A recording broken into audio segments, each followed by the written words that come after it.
My name is Josiah, and I'm here with Pastor Dave, and we get the privilege of being pastors of this church in the region of BC, the interior health region of BC, I guess. Central BC, I don't know. Although it's not really center, it's kind of like the know. lower bottom. It's here, Yeah, it's where here. we are. We're here. Yeah. Where you are, where we are, it's that region. That's what it is. Yeah, Revelstoke to Kamloops to Penticton. There you go. Sort of. And we're in the middle of a series. We are on our fourth week in this series. It's gone quickly, actually. Really quick. But we have one more week next week as well. Next week's going to be Next week's going to be good too. Yeah. They're all going to be good. But if you've missed a week in the series is called Current Affairs, and what we're doing is we're taking the time to answer some questions about how different ideologies or cultures, as it would be another term in society right now, kind how of they buzzwords relate, almost. how they relate to the church and Christianity. But feel free if you've missed one, tune back in on YouTube. If you haven't already, make sure to subscribe to the YouTube channel right now and hit like on the video now. And if it's really meaningful, you just let somebody know, share it with somebody. Totally. Yeah. And today we are talking. Last week we talked about social justice in the church. Today we are talking about woke culture in the church. Culture and the church, not in the church and the church, right? Woke culture and the church. Yes, woke culture and the church. And I think with every topic. You said it last week about social justice. I can't remember who you referenced, but a gentleman who had said, social justice is one of those words that we use, but we may not know what it means. And I think in all of these topics, really, that's sort of what we've been on. We've been on this trajectory of talking about topics or ideologies that, maybe we've heard, maybe we haven't, and we may or may not know what they truly mean. Yeah, and I mean, the Bible tells us that we should kind of, test and evaluate things. And so before we, even talking about woke culture, and, we'll define it in a minute, but, that we don't just jump on what's going on just because it's going on, but we just evaluate and go, does this line up with the Bible? Is this where we should be going? Yeah. Because we want to be 100% in where God says we should be in, and we want to be not 100% in if it's not biblical. And we're not taking the approach on these topics that, it's not woke culture versus the church. No. This is not the topic that we're having. No. We're having the topic of woke culture and the church, meaning, do they relate? How do they relate? If they relate, is there parts that I need to be careful about? Is there parts that we fully grasp on? Or, just essentially the question is, what are they and how do they relate with the church? Totally. Let's be knowledgeable. We obviously have to open up this. So define woke culture for us. See, last week I got you, so you thought, I know. okay, We're so getting in this quick. Woke culture. So for those who have not heard of the term woke culture, woke it's sort of a term that's been around, actually been around a lot longer than I realized through some of my research. Yeah, but it was more in a particular group rather than broader it's society. become more prevalent, probably even just during the pandemic. So many things in the last year and a half during restrictions, pandemic, all of that sort of stuff. People have, ideologies have expanded rapidly. Yeah, and a number of specific situations have brought it to the forefront. Totally. So woke. Just say my name. I can't breathe. George Floyd's death. Those all brought it up. Totally. Now woke. The idea woke actually doesn't have its own definition. So part of the idea behind woke culture or woke is that it is undefinable. Right. So this is part of its definition, is it being undefinable? So let me quickly define the undefinable to you. But the idea is... But how we're talking about it, we need to... But the idea behind it is being awake to the things that are happening. So it's sort of the idea that you are waking up and realizing what's actually going on. You've probably heard that before, like, oh, that's happening, but what's actually going on is this. Story behind the story. The story behind the story. So you're waking up, and we want to, and the concept is we want to stay woke to these issues that we were asleep to. Right. And it's been used, like I said, in history. A lot of it does connect to racial injustice. Sure. Excuse me. Lots of it does connect to racial injustice or gender stereotypes, those sort of things. In fact, Martin Luther King Jr. used the idea of woke a little bit in some of his stuff, being awake to what was going on. Sure. Yeah. I think one of the sort of the bents, maybe even more of woke culture currently is kind of like this, I'm now woke because I didn't realize I was white privileged. Now I have white privilege, so I didn't realize all these things about myself, so I'm woke to something, even more in that sense. Right, yeah. So the idea, to use that, it'd be the idea that before I had white privilege, Right. and now I know I have white privilege. Right. Exactly. Yeah. So, it always existed, this white privilege, or this white privilege always existed, but now I'm woke to it, which means I know that this white privilege exists. And there's a biblical precedent, in Old Testament, those things that you do unknowingly don't have the same degree of responsibility as those things. Once you know, right? He who sins but doesn't know he sins. Yeah. There's one thing, but when you sin and you knew that was a sin, well, there's this higher degree of responsibility. So I think behind the woke culture is the idea of greater accountability. Yeah, definitely. Because, I was awake. Yeah, when, what can you do about something you didn't realize was happening? Right. And now what do I do with the thing that I now realize is happening? And that's, so in a very broad stroke idea of trying to define something that is somewhat undefinable, because it doesn't, yes, it does relate to racial inequality or racial injustice, but it doesn't exclusively relate to that. No, but mostly it's mostly used, at least initially, in the concept of race.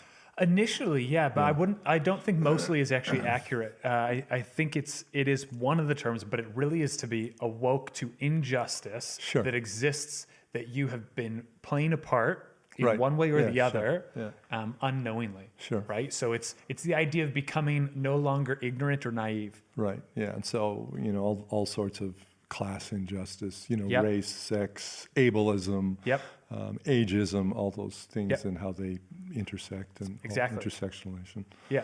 All of those sort of things. Yeah. All those fun words that nobody knows what they mean. But Well, yeah. So woke culture in the church. So there's, so prevalent thing today. Absolutely.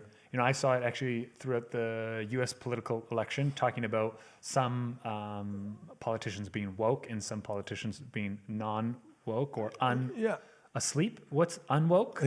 Yeah, sleep, I guess. Yeah. I'm trying to remember. There is a term. I think it's woke and unwoke. I think that's what it is. I can't remember. That one I don't know. Yeah. Now, woke is not. So we're talking about racial injustice, those sort of things at the moment, or and being awake to these things that have been happening that you maybe have been naive about. Right. It is not, though, talked about exclusively as a positive thing. No, and honestly, in terms of probably evangelical Christendom, it's almost mocked in a lot of ways. Right. The idea of being woke is where I've seen some churches advertise, we are not a woke church. You want to get Oh wow. And that as being a statement of we're something different. So. Right. So then if we look at that, then as you're saying that churches are stating we are non-woke. Yeah. And from the basic of what we've just described, it seems like a positive thing to be anti-injustice, racial injustice, naivete, ignorance. Yeah. So why then do we have some churches that are saying we're not woke, right? And other churches that would probably, so here would be a way to put it. One church is waving the flag of wokeness, and one church is denouncing the flag of wokeness. Yeah. So where does that? Not where do we sit on that, but what do we do with that? Well, that's really difficult. And I here's the challenge, always the challenge that we have in Christianity, is because there's always going to be some truth in whatever's going on, and we have to be discerning and just very diligent in testing it out and going, okay, there's some things, absolutely, unequivocally, as a believer, as a Christian, I am against racism, absolutely.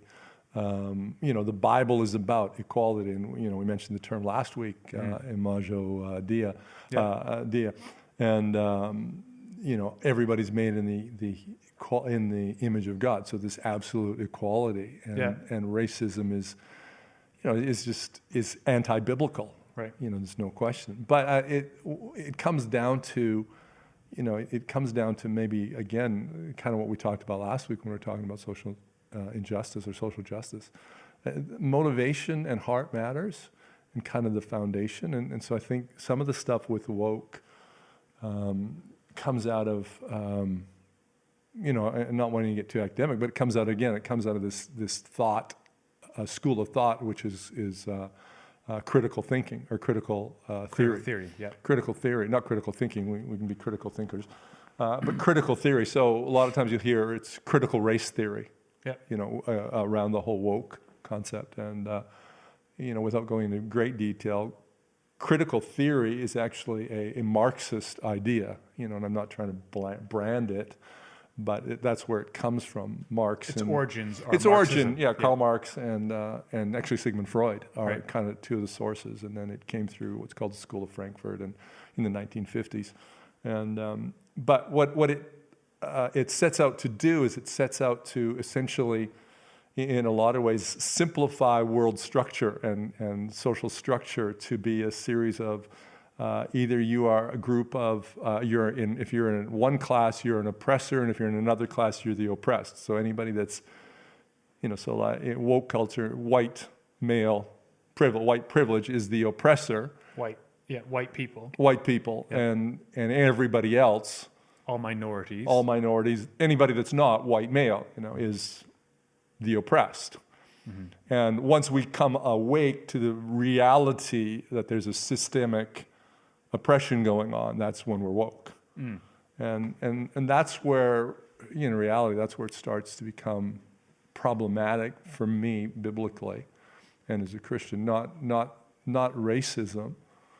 Racism is always bad. Oppression is always bad. The Bible talks so much about the voice, being a voice for those who are oppressed, and especially Old Testament is so strongly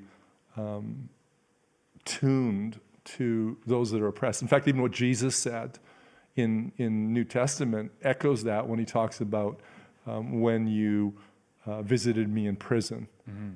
When you did all these different things. You fed me, you clothed me, you did those things that you were doing it to me. When you did it the least of these, my brethren, you were doing it to me, right? Because the biblical voice is very strong about being champions for those that are oppressed. But where the woke culture and systemic or critical thinking comes in, is it kind of it moves the responsibility from individuals to groups. So essentially, if you are white male in North America, because it doesn't work everywhere else in the world, if you're white male, then you are automatically a racist, right? Not I'm a racist because of my individual personal choices and decisions I make and how I rock, but just the fact that you grew up in that system makes you racist. Wouldn't that lead to the idea that so if you've got oppressor, oppressed, and we are sitting here as white males, totally, so would that not lead to the idea that you are part of the oppressors because of your lack of voice against the oppression? Yeah, that's a loaded question. I mean, you've used the term racism a lot, and I know in the last year and a half, through a couple of weeks ago was the anniversary of George Floyd's death. Yeah. Black Lives Matter movement throughout the last year has been prevalent, and even Canadian. I mean, just a little over a week ago, the graves of 215 children in the residential school in Kamloops were discovered. Of course, residential schools, racism. Yeah. So, what I was going to say about racism is I think racism, the term, has, in the same way as the social justice, woke culture, it has become a less definable term from individual to individual. Right. Because I think what's happened is, at one time we would have said racism was your blatant devaluing of another. Right. Based on a ethnicity, a race, or treating somebody in a different way because of their Yes. So where now I think that a lot of the understanding around racism isn't that it's just the devaluing of someone, but it's rather not standing up for the value of someone. Right. So, let's talk about Black Lives Matter. I don't know why we are, but, or like, I mean, I don't feel equipped to. Yeah, sure. I don't feel equipped in this whole conversation. Yeah. But so it's not just that, I'm a white male. What do I do in regards to Black Lives Matter? Where we, I think Christianity stands for, of course, the imago Dei, right? So the value of all human beings. So is there cultures of racism? Yes or no? And then what do I do? Well, you march with Black Lives Matter, or those sort of things. So that's how you depict that you are anti-racism or whatnot, because you're not just not devaluing them, but you're standing up for the value of other races. Like I know last year when we were doing our devotionals. Sure. On Instagram, and we had Charles and Alicia, and Charles talked about his experiences here or in the Okanagan, I guess. Yeah.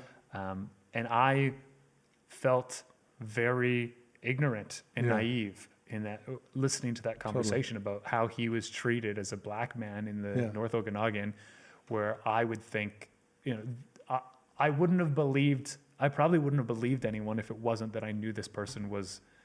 Like I wouldn't have believed it secondhand. Does that make sense? Sure. Because it seems so absurd to me.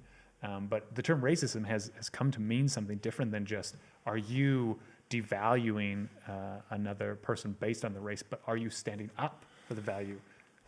Yeah, I think, that's a really great question, comment, observation is are we standing up for it? I think where it gets really, to me, it gets more complicated and tricky is we start moving into this area of real injustice and perceived injustice. Okay. As soon as we empower or we paint a class of people as something, so white males as racist, or whatever it would be, the church is oppressive. As soon as we do that, we color our perspective. So now I'm okay. If I go into this is true on a micro level as well as on a macro level. So on a micro level, if I go into a room assuming that I'm not, going to classroom, I assume I'm not going to do well. I begin to read the situation that way. If I assume I'm not liked, I'm going to read the situation. Now, I want to be really careful because I don't want anybody going out there saying, I think racism is just perceived. Because I don't think that's the case. I think there's absolutely racism takes place. But I think we have to be really careful that we acknowledge and stand up for what is racism, what is discrimination, what is those things, and not just, well, I feel like somebody's, that we're not caught in this thing of I'm perceived injustice. If it's injustice, absolutely, but perceived injustice. And the reason I say that is because when we pick up perceived injustice, that's what the Bible calls offense. And when we pick up somebody else's offense, it becomes a trap to us. Okay, so when we pick up, say, this is an example. Say I was with Charles, and I was out, and we were out in downtown, and somebody made a comment to him that wasn't appropriate, or made a comment to us that wasn't appropriate. Now he could choose to say, "Oh, they're saying that to me because I'm black," which it may be true. I don't know. That would be racism. But if, on the other hand, if they would have said the same thing to me, but because of my perception, I went, "Oh, they said that to you because you're black. They said that to you because you're a person of color," and so then I'm offended on your behalf. Well, suddenly I'm offended on your behalf. Well, now my motivation isn't restoring justice; it's vindictive. Right? And so, if we're not careful, and I mean this sincerely, if we're not careful to just discern, be able to discern and really test real injustice and perceived injustice, which means I think something, because, we've all been in this situation, and it doesn't have to do with racism or anything, where we think somebody said something and they looked at me like that. Well, I know what they meant, because we are assuming we know somebody else's motivation. And anytime we think we know somebody else's motivation, we almost always get it wrong. Right. And that's when we get offended. And the Bible's got a lot of clarity on that offense traps us, right? So then we become reduced in our effectiveness rather than empowered. So we're becoming vindictive rather than releasing. The idea of opposing racism is to bring freedom, not to be vindictive, right? And I think a lot of what woke culture has brought to the forefront, what I see anyway, is people do need to be held accountable. That's absolutely the case. People need to be responsible. But the thread of the Bible is also restorative. Woke culture is not restorative justice. Right. It's vindictive justice. Well, I guess often the outcome in woke culture, I guess from my perception, what I've seen is, I can't be 10% woke. Generally. Right. Yeah, You're either woke or not unwoked. Right. The wokeless. I need to find the right term there. I'm not trying to make light of it. I'm just trying to think of what the term is. So often you're either woke or unwoke, and you lose out on. Sorry, I've lost my train of thought. I'm trying to think. You were saying it's a tough topic. It's just a tough topic. Yeah. Because I mean, at the very core, the message just is that, it's, and you're right, it's not just racism, but it's anti-oppression, the oppressed people. And that's a biblical message. But when we keep coming back to motivation, it's the same thing when we talked about social justice. Heart matters, like our motivation, our heart in all of this matters. And the idea of being woke isn't restorative. I'm aware of this. But the problem here's a dilemma that I find with it. If as a white male, and now I'm woke, well, I'm accepting a cloak of I'm a racist oppressor, right? That's now become my identity. Well, because of my class. Yeah. Well, because of being white. Because of being white, right? Yeah, my race class, right? So because of being white and male, under a woke culture, I am a racist. Okay, that's non-negotiable. Where's redemption in that? Because I can't change that I'm a white male. Yeah. Right? And the whole Bible is transformative. But woke culture has in the same sense it said, it's put all these other labels and on groups and classes. But there's no restoration in there. There's no redemption in there. There's essentially no room for it, which says to me that although the outward idea of, I'm anti-racist, Abraham X. Kendi, his book, How to Be an Anti-Racist. All those things, I'm not anti-racism, anti-oppression, all those things are biblical concepts. The problem is the woke culture has taken the core biblical message out of it, which is redemption. And so woke culture seeks to change the past by eliminating its memory. Jesus seeks to change the past by eliminating its effect. And that's redemption. Right. Right. So woke culture, I don't think we should keep up memorials to, blatantly racist individuals, and on it, and we shouldn't do that. But on the other hand, tearing down an anger, tearing that down doesn't change anything. What we need to be, and I think this is a real important thing with church and believers, is that the church is an incredibly forward-facing, future-facing body, future-facing group, because we're believing in a better future. and that doesn't mean erasing our past. It means redeeming our past. And woke culture, because it's so anger driven. I'm angry at the injustices. So, what I get in the sense, some of woke culture is, you've oppressed us all this for so long. Now you're going to get some of your medicine back. In the anger and the angst in it, and I can understand that. I mean, I totally understand it. I'm not. Here's where I'm getting a problem. I don't understand racism personally because I haven't experienced it. But I've been in situations, not nearly as frequent or not nearly as often, but in situations where I am disadvantaged or less than the group I'm with. But to try to retaliate because it happened, try to turn the tables is not biblical. If that makes sense. Mm-hmm. Well, it sounds like you're ranking hard on woke culture. Well, I don't mean to. I really don't mean to. I think though what you're saying is less woke culture and more the effects it has. So, like, to me, I think, and maybe that's the evolution of what happens. When you take one step this way, this is the end path, right? But to me, I think being aware of racism around, being aware Sure. of oppression around is Totally. good. Yeah.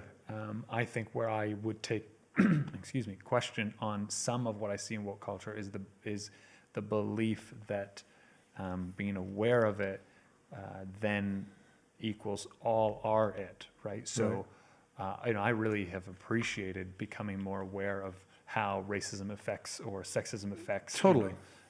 Like you said, you and I intersection to a number of what you would call oppressive classes, right? Yeah. Being male is Yeah. one, so male versus female, White. being cisgender versus not, right? So those sort of things. Being tall. I don't know. I had a hard time. In some world, yeah. I had a hard time finding a bike because I was tall. So maybe I think it's being I don't know. So I've been appreciative of being aware of those sort of things. I think what happens sometimes in woke culture is that it goes from awareness to segregation in some ways. Does that make sense?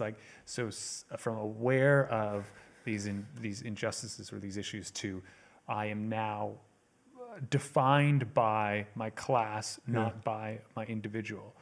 Yeah. So I guess I would say I feel like there's some great things that have been good about being awoken to some of these things. 100%. Yeah.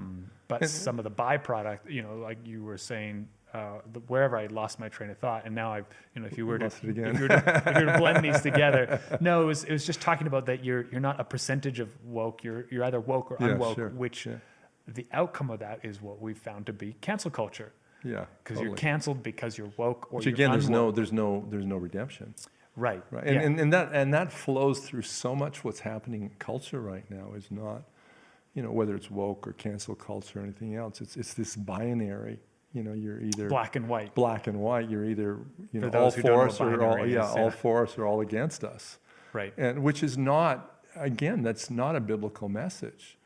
The disciples tried to make it that way, and Jesus said, no, it's not the case, because, the disciples saw this group of people, they were doing miracles, and they said, well, they're not with us, and so should we call down fire and destroy them? Yeah. Should we cancel them permanently? Yeah. And Jesus says, no, if they're not against us, they're for us, which was a strange way of thinking, and it would be a strange way of thinking now. Oh, no, if you're not against this, then obviously you're for it. Right. If you're not saying anything, then, what's that mean? Right. But so I want to come back to woke because I don't want to leave the impression that I think the whole motivation behind woke is evil or bad, because I don't think so. Racism, oppression, those things are super vital concepts, not just concepts, but super vital things that as a church, we need to be active in. As individuals, we need to be active in. But my big concern, like I would, here's what I'd say about myself. I would not say I'm woke. I wouldn't use the term. I wouldn't say I'm against it. 10% woke? Which puts me, which puts me in, culturally puts me in a very difficult situation. I'm not woke, but I'm not anti-woke. So I'm also not siding with other evangelical churches that I've seen that go, we're against, we're anti-woke, and we mock the whole concept. I'm not mocking the concept because it's brought some things to the surface that needed to be brought to the surface. Rampant racism needed to be brought to the surface. Oppression needed to be brought to the surface, so it would be addressed. Because if you don't see something, you can't address it. It needed to happen. But there has to be a path for redemption. I see some things, when I, reading news or things where they'll talk about, he's the, grandson of a slave owner. Therefore, there's some, we need, there's an issue. He's a racist because he's a grandson of a, slave owner. Again, that's just not biblical to have that reaction. As you near the end of the Old Testament, God says, he says, I'm not going to hold the children responsible for their parents' sins. And yet, isn't that what we're doing? Isn't that the end result of some of the woke culture? We're holding the grandchildren, great-grandchildren of slave owners responsible for their parents' sins. Which, let's be clear, parents' sins were sins. They were wrong. They were against the way of God. That was not a godly thing. But if there's no path to redemption, there's no hope. And I guess that's one of the things that I wrestle with woke culture is there's not really a hope there. There's not a hope for me. Right. Not a hope for you. There's not a hope for a lot of people because I can't change my class or my race. And I understand that the reality is for a lot of people who've been subject to racism, they feel that hopelessness. But the answer is not to make everybody else feel that way. The answer is for us to change it. And we keep coming back to this every conversation is that it comes down to a heart issue, comes down to God working in our hearts, and comes down to understanding grace and relationships. God wants to restore relationships, not cancel them. God wants to bring grace, restoration, so that we can have a future together. So there's a word you've used. I know you used it this week and last week, and I think you've used it a bit. You've used the word discern. Yeah. So you've talked about how we need to discern in our heart, what's going on, and you've referenced today. You've got evangelical churches, so churches that would.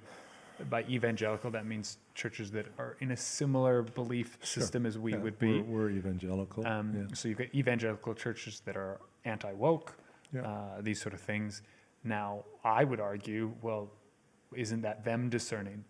So where is discernment when there's disagreement around church? Here's historically, I think church has had a particular problem. One of many. I think historically church has taught something that doesn't have a clear biblical basis, and that's this whole idea of all or nothing. And I can't remember which epistle it is, but one of the writers talks about what he calls the doctrine of demons, which teaches the abstinence of. So the church has typically done this, here's the expression, thrown the baby out with the bathwater. Right.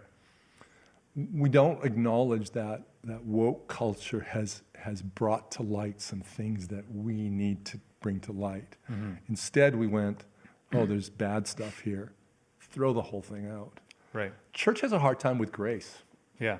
Yeah. Which is funny because grace is the hardest atmosphere to live in is grace because it requires maturity and thinking.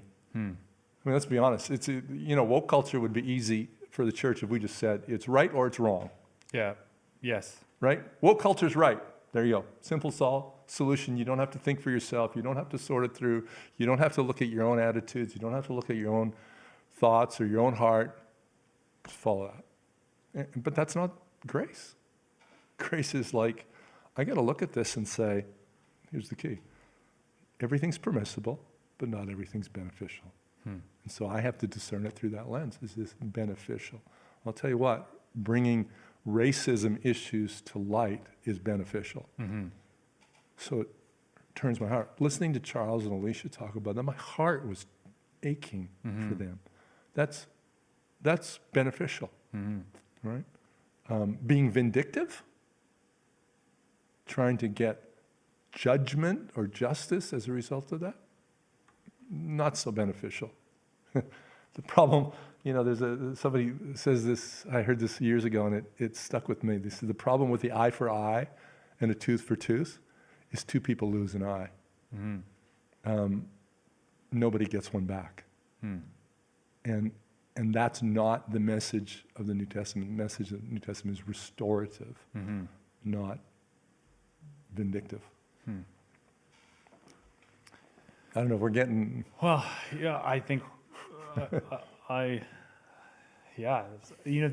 these are tough. There's no easy ones because the thing is, it just requires us to think and to feel and to process, not just wholeheartedly embrace. And it's just so much easier to just embrace. Yeah. And instead say, weigh it out, discern it out, what's beneficial, what's not. I guess I would add to what you're saying about weighing and to think and process in this is it also requires us to maintain a proper filter. And what I mean by that is I think with any ideology or belief system, it's easy to grab onto it and then try and work out our faith based on this ideology we've grabbed onto, rather than grab onto our faith and work out how this ideology works in our faith. Sure.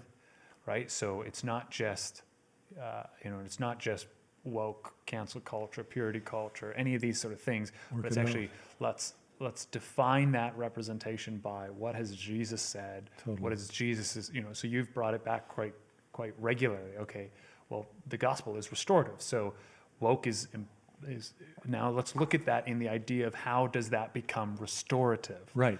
Sure. So yes, we need to pull away from naivete, and we need to bring to light things that are taking place that you didn't know before. But how does that work with the concept of being restorative, or biblical justice, or these sort of things? How do we restore the environment that God intended, where there's no racism? Right. Not how do we punish racists?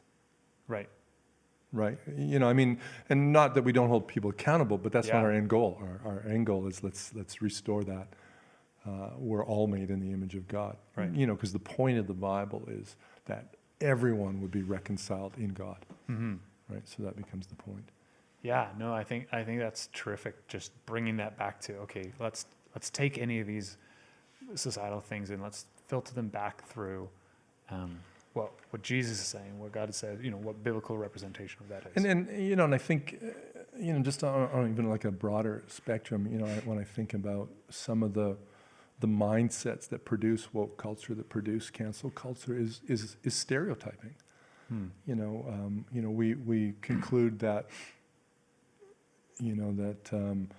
the police officer who held George Floyd down for 9 minutes till he died, we conclude that because he's a police officer, therefore all police officers are bad. And we see a lot of that happen. But it happens in church too. We see somebody in government that isn't honest, so we conclude that government's corrupt. And then we allow that to give us permission to not be respectful. We allow that to give us permission to act in a way that Jesus did. There's a maybe this is kind of where I need to end up with this, but there's this really interesting encounter in the book of Acts. Paul the Apostle, who, he's known as an outspoken preacher of the gospel. And, we'd think of him in being fiery and challenging and, doing that. But there's this one little kind of cameo appearance he makes in the Jewish council. And he's essentially sitting in this room of the leaders of the Jewish people. And And one of the guys, he starts to say something, and one of the guys tells the guy next to him to slap him in the face. Oh. Is what he does, okay? And he slaps him, and Paul just like blows up, and he says, you whitewashed sepulcher, you basically, you pile of, whatever. And he just yelled, and the guy says to me, he says, it's the high priest. And Paul backs down, and he goes, I'm sorry. I didn't realize you were the priest. I'm sorry. Even in that context, Paul had a biblical respect. Even though he was personally injured, it was corrupt, but yet he responded out of respect. You read stories, it blows you away. This is in Acts, you said. Book of Acts, yeah, it's right anything. It's just quite remarkable how Paul responds, because Paul used his citizenship as a way to see Caesar. Yeah. He took all the advantages of his place in society and his rightful role. I'm a Canadian. I have a right as a Canadian citizen.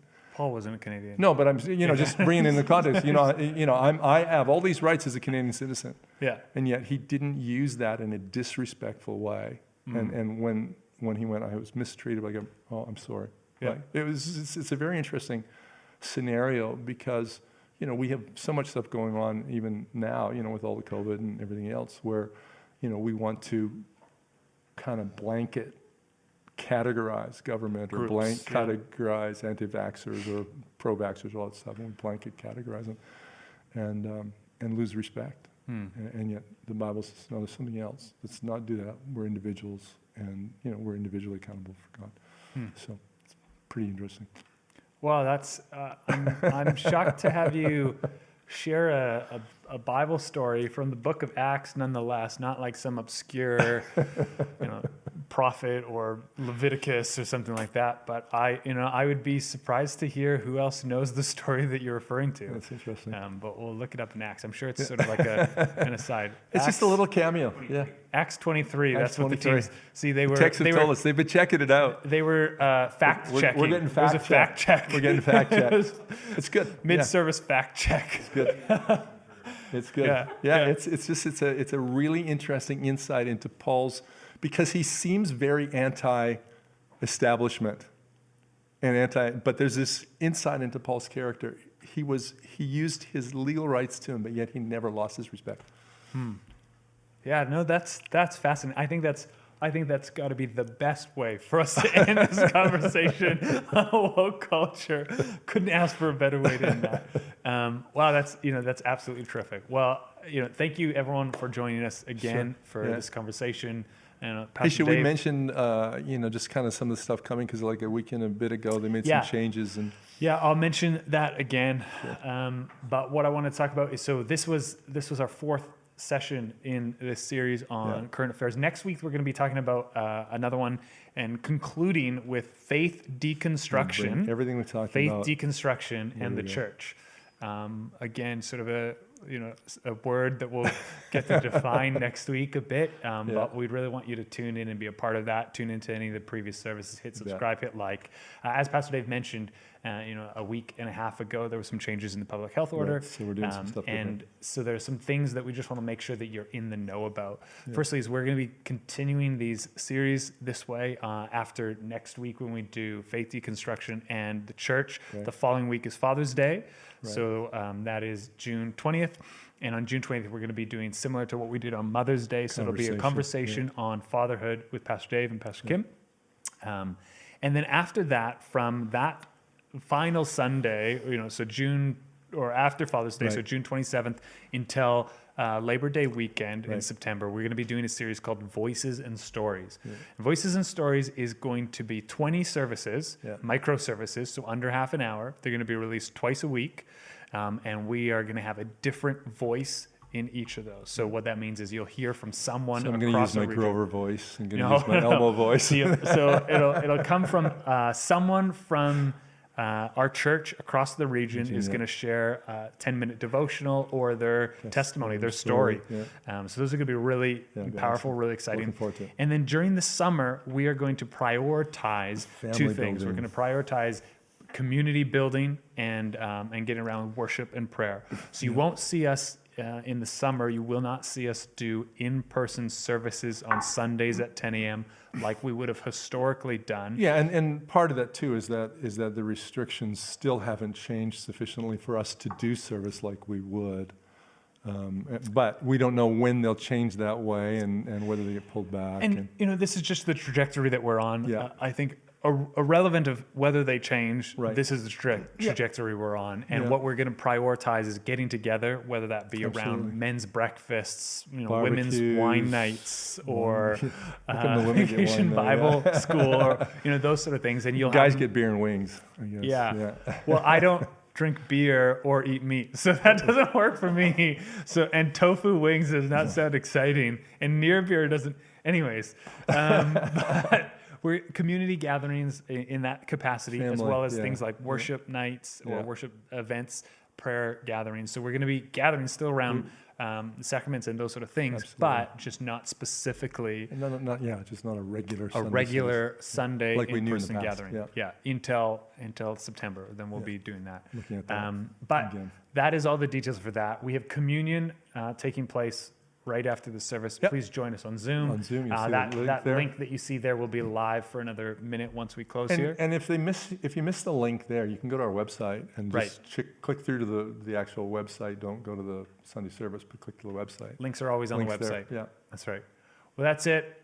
Thank you Awesome. so much. Think Love you about your guys. questions about faith deconstruction for next week, and we'll Awesome. take it from there. We Have love a you great guys. devil-free See you week. soon. See you soon.